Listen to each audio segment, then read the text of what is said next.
आली भाग्यलक्ष्मी. बेटा तू खुश आहेस ना? हो, तुमच्यासारखे दाऊ भेटले, नानींसारखी आजी भेटली, खरंच खूप खुश आहे मी. आणि विक्रम सारखा नवरा. मला एक सांगा, तुम्ही ते पेपर्स कुठे ठेवले? पेपर्स पेपर्स आठवा ना, तुम्ही ठेवले होते महत्वाचे. पेपर्स ते हा मी मी तिथे ठेवलं त्याच्यावर. कपाटाच्या वरती. नक्की आठवतंय? तिथे ठेवले होते मी. मग कामिनी का कोणी मला विचारलं मी कुठे ठेवले, पण इथे तर नाहीयेत पेपर्स. पण मी तिथेच ठेवले होते काजी. नीट आठवा ना, तुम्ही नक्की इथेच ठेवले होते का? मग मला नाही आठवत मी कुठे ठेवले होते. पण आता मी काय करू? संजयसाठी प्रॉपर्टीचे पेपर्स त्या कामिनीला देणं तर गरजेचं आहेच. काय गौरव, एवढ्या गडबडीत मला काय घेऊन आलात? साळवी, बोधा त्यांना मोहितांच्या प्रॉपर्टीचे काहीतरी पेपर्स मिळाले आहेत.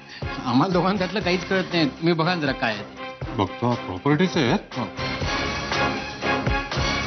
बापरे, काय झालं? हे कागद कोणाच्या तरी हातात पडले असते तर अनर्थ झाला असता. काय झालं?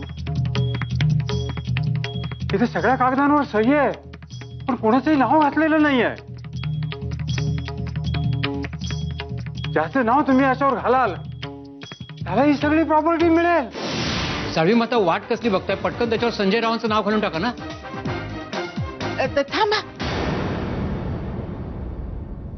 काय झालं? संजयचं नाही काशीचं नाव घाला. का? अहो, याच्यावर संजयचं नाही काशीचंच नाव असावं असं संजयचं म्हणणं होतं. उदात्या, तुमच्या सांगण्यावरून मी काशीचं नाव घालतो. माझं काम कधी होणार आहे? मला लवकरात लवकर पेपर्स हवे. आधीच त्याला वेडं करून माझं काम वाढवून ठेवलंय तुम्ही.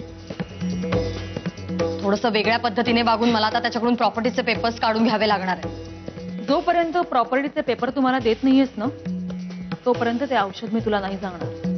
ठीक आहे, नका सांगू. असं जर का मी तुम्हाला म्हणाले तर मी ना आता त्याच्यासमोर भैरवी म्हणूनच राहणार आहे. आपण जर का त्याला शॉक दिले तर? शॉक? त्याने काय होणार आहे?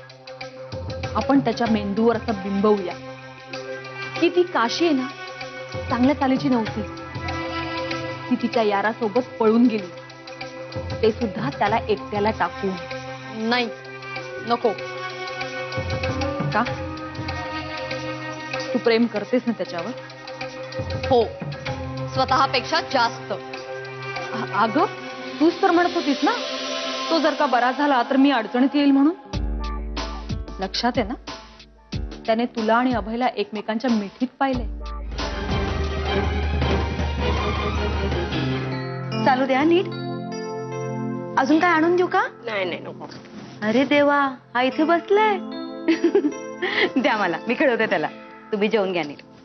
हे सोनं, चला आपण मस्त फिरायला जाऊया. आईला मम्मम करू द्या. ठीक आहे. नाही ललायचं बाबा, नाही ललायचं सोना. दाऊ, कुठून आणली तेवढी छान सून करून तुम्ही? किती सेवा करते हो तुमच्या दोघांची. आमचं नशीब आहे देसाईबाई. नाही ललायचं मम्मी तिकडे जेवतील. आमचा मुलगा आणि सून 30 वर्षापूर्वी भांडून घर सोडून गेले, आम्हाला दोघांना एकटं टाकून. त्यानंतर त्यांचा काही पत्ता नव्हता आणि काही दिवसापूर्वी आम्हाला कळलं की ते दोघं अपघातात गेले.